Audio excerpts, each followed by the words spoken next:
sebelum kita mulai belajar, kita berdoa dulu semoga apa yang kita pelajari menjadi manfaat bagi kita, untuk kita dari dunia maupun akhirat. Bahas di pertemuan kemarin kan saya sudah membuat tugas kelompok ya, 3 kelompok tentang bagaimana itu siklus perencanaan pendidikan Islam. Sudah bagi kelompok 1 meneliti ataupun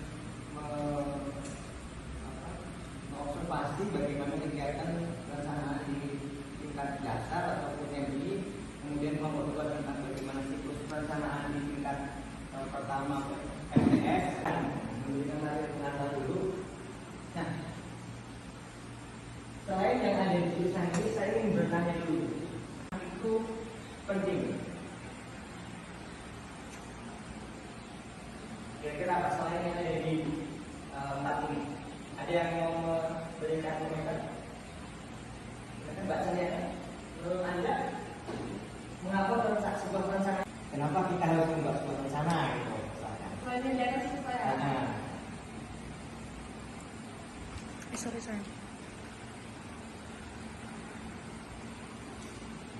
Yang lain, mengapa sebuah perencanaan itu penting? Ataupun apa yang Anda ketahui tentang apa itu sebuah rencana? Rencana itu apa sih? Perencanaan itu yang supaya teratur.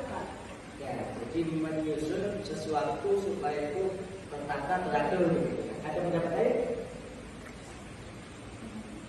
Menata, supaya teratur, kemudian merencanakan kita mau apa, membuat apa, kita misalkan punya cita-cita pengen apa, kita kan punya tahapan mau melakukan apa dulu untuk mencapai rencana itu, mencapai cita-cita dan sebagainya.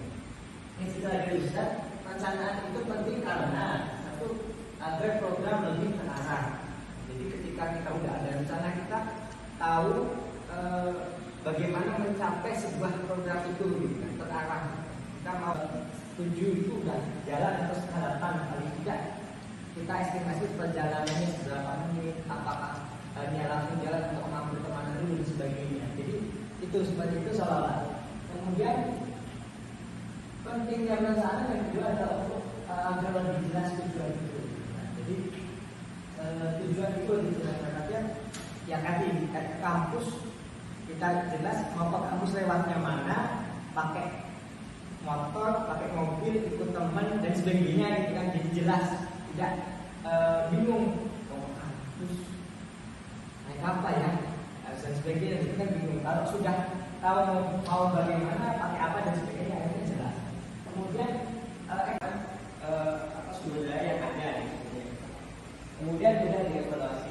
Kita juga misalkan kemarin kita ternyata sampai kampus telat misalkan, berarti cari opsi lain yang lain misalkan, kemudian dan sebagainya. Jadi ada evaluasi yang dilakukan.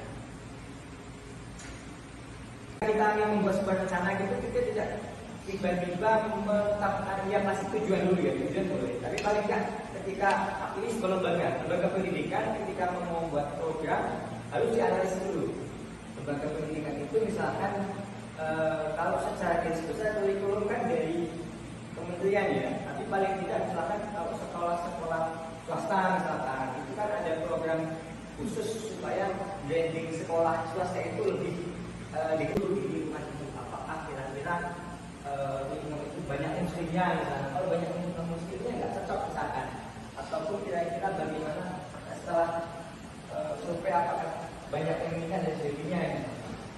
Kemudian waktu kita kurikulum umum itu sampai jam 12, kalau ditambah muatan tambahan berarti misalkan jam 1 mungkin secara tidak langsung mengevaluasikan bagaimana Al-Quran itu bagaimana bentuk programnya seperti apa, kemudian bagaimana pelaksanaannya, kemudian evaluasi dan bagaimana pada akhirnya ada perbaikan.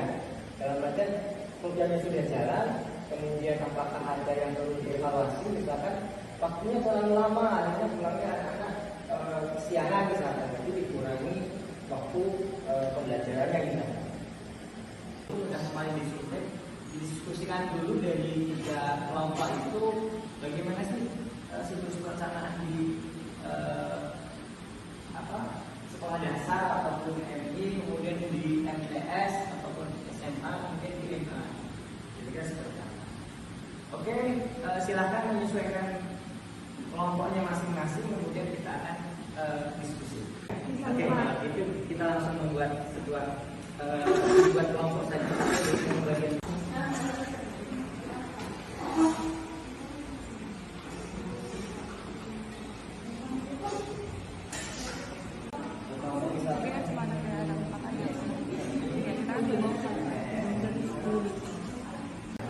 pertama ya hal yang khusus ini yang di apa SMK kemarin kan kita sudah mendiskusikan ya bagaimana hasil observasi yang minggu lalu kemudian tadi sudah didiskusikan untuk dipresentasikan.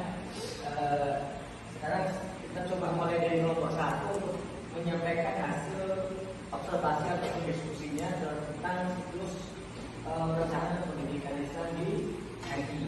Ya, kepada yang mewakili Mbak Cahaya, silakan. Oke, baik. Assalamualaikum. Yang terhormat Pak Habib selaku dosen pengampu dan teman-temanku sekalian yang saya cintai dan saya banggakan. Puji syukur atas kehadiran Allah Subhanahu wa taala kita masih diberi kesehatan untuk berkumpul lagi pada hari ini. Dan salam dan salam terhaturkan ke junjungan Nabi kita Nabi Muhammad SAW. Allahumma shalli alaihi. Dan telah membawa kita ke zaman yang telah mencapai ini. Teman-teman, di sini saya akan mempresentasikan hasil diskusi kelompok kami tentang siklus perencanaan pendidikan Islam di MI. Saat ini menjadi landasan utama dalam menganalisis siklus perencanaan pendidikan Islam di tingkat madrasah ibtidaiyah, mencakup aspek kebutuhan peserta didik, kualitas itu kemampuan membaca Al-Quran antar siswa masih beragam dan belum merata sesuai standar yang ditetapkan. Nah, adapun juga guru itu membutuhkan penguatan metode pembelajaran aktif dan inovatif agar proses pembelajaran dapat ditetapkan dalam kurikulum pendidikan Islam di MI atau madrasah ibtidaiyah.